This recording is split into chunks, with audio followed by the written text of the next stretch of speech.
tsy ho zaka amin'ny fahefan'ny vahoaka saika nitovitovy tamin'izay avokoa ny valiten'ireo olona hampandeha taxi be tafaresaka taminay hiteny an-dalana mikasika ny fikasan'ny fivodrona ampitatitra hampiakatra ny saran-dalana ho 500 ariary andao arahana ny hevitra izy ireo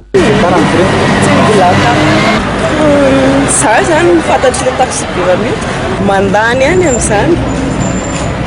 zao mandany ohatriny izany raha resaka fe valonjato atsoloza raha ohatra ka vao maika ka da 500 vao may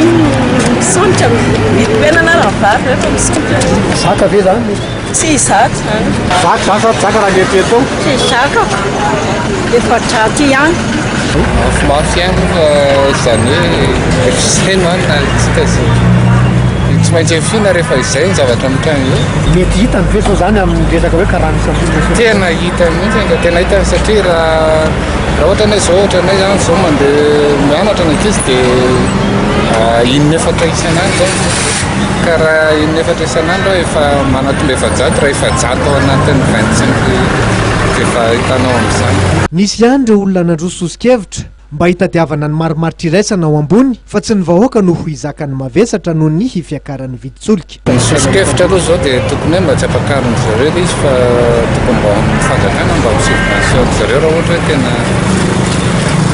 ohatra tena tsy misy hevitra mihitsy nisy kosa ireo olona tafaresaka taminay nandroso vahaolana toy ny fandehanana tongotra ho an'izay afaka sady fanatanjahantena vita ho azy no fahasalamana azo